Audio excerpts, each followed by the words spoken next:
2025 সালে যদি কেউ বাই টু লেট এইটা করতে চায়, মর্গেজটা করতে চায়, তাহলে তার জন্য আপনার পরামর্শটা কি? হ্যাঁ, খুবই সুন্দর প্রশ্ন। সবচেয়ে নাম্বার ওয়ান যে অ্যাডভাইসটা আমার থাকবে বা পরামর্শটা থাকবে সেটা হচ্ছে do your research. Research is the কি। আপনার কোন এরিয়াতে আপনি কিনবেন, কি ধরনের প্রপার্টি কিনবেন, কি ধরনের টেনেন্ট আপনি হ্যান্ডেল করতে আপনি আপনি অভ্যস্ত, বা কী ধরনের আপনি কমফোর্টেবল ফিল করবেন, এই সমস্ত রিসার্চ করতে হবে আগে থেকে। লিগ্যাল অব্লিগেশনগুলো জানতে হবে, আমার কি কি লাগবে, কি লাইসেন্স লাগবে কিনা। অনেক এরিয়া আছে এখন প্রপার্টি আপনার ভাড়া দিতে হলে কাউন্সিলের লোকাল অথরিটির কাছে কিন্তু লাইসেন্স নিতে হয়, কোন এরিয়া এরকম আছে, এগুলো জানতে হবে।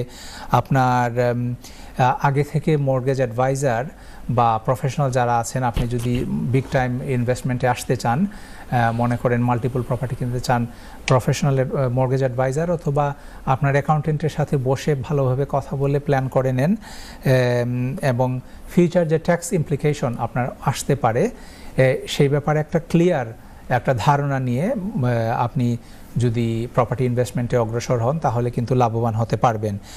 And think long term. Property কিন্তু আপনার, হ্যাঁ, প্রপার্টি শর্ট টার্ম ইনভেস্টমেন্টও করা যায়।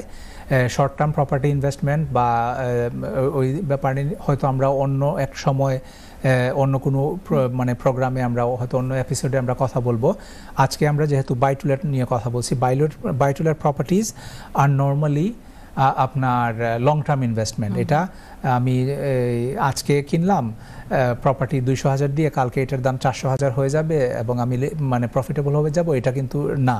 এটা লং টার্ম, এই জিনিসটা মাথায় রাখতে হবে। So have a long term strategy, এটাই আমি বলবো আর কি। মানে আপনার লাভ এবং লসের হিসাব রেখে এটা is a business. So any বিজনেসে যদি আপনি প্ল্যান, প্রিপারেশন, রিসার্চ না করে যদি আপনি নামেন, আপনার ক্ষতি হওয়ার সম্ভাবনা কিন্তু থেকে যায়। প্রপার্টি ইনভেস্টমেন্টে অনেকেই it's a lucrative investment, right? কিন্তু যদি আপনি রিসার্চ না করে আসেন, প্ল্যান, প্রোগ্রাম, প্রিপারেশন না নিয়ে আসেন, ক্ষতি যখন হয় প্রপার্টিতে অনেক বড় ক্ষতি হয় কিন্তু। তো এই জন্য মানে জাস্ট বি কশাস অ্যান্ড আপনার প্ল্যান, প্রোগ্রাম, প্রিপারেশন নিয়ে নামা উচিত। আরেকটি প্রশ্ন, সেটা হচ্ছে বাই টু লেট মর্গেজের যে ঋণদাতারা কিভাবে আসলে ব্যক্তিগত আয় বিবেচনা করে এবং বেতন আসলে কি এটার ক্ষেত্রে কি গুরুত্বপূর্ণ কিনা, মানে যারা কিনতে চাচ্ছে যে কেউ কি কিনতে পারে কিনা? হ্যাঁ, টু এ সার্টেন এক্সটেন্ট। আমরা আগে কথা বলেছি এই ব্যাপারে, যে আমরা বলেছি যে আপনার রেন্টাল ইনকামের উপরই মেইনলি, কথাটা ঠিক, রেন্টাল ইনকামের উপরই মেইনলি অ্যাসেস করে। বাট এরকমও দেখা যাচ্ছে পার্সোনাল ইনকামও কিন্তু একটা এফেক্ট করতে পারে। যেমন মনে করেন আপনি কোনো ল্যান্ডার আছে যারা চায় যে আমাদের ল্যান্ডলর্ডদের একটা মিনিমাম ইনকাম থাকুক। যেমন অনেক ল্যান্ডার আছে মিনিমাম 25,000 বা 30,000 তারা চায় যে পার্সোনাল ইনকাম, অন্য আদার এমপ্লয়মেন্ট ইনকাম থাকুক বা ব্যবসা থেকে থাকুক। যদি এটা মিনিমাম না থাকে তারা কিন্তু ওই অ্যাপ্লিক্যান্টকে মর্গেজ অ্যালাউ করে না, এরকম কিন্তু ল্যান্ডার আছে। সো এটা একটা এফেক্ট ফেলতে পারে। ইফ আমাদের ক্লায়েন্টদের যদি 25-30,000 পাউন্ড ইয়ারলি ইনকাম থাকে, ওইটা ওনাদের মানে they will have more door opens to them, ঠিক আছে? তো ওনারা মর্গেজ পাবেন আরও বেশি ল্যান্ডার থেকে। কিন্তু দিস ইজ নট অল।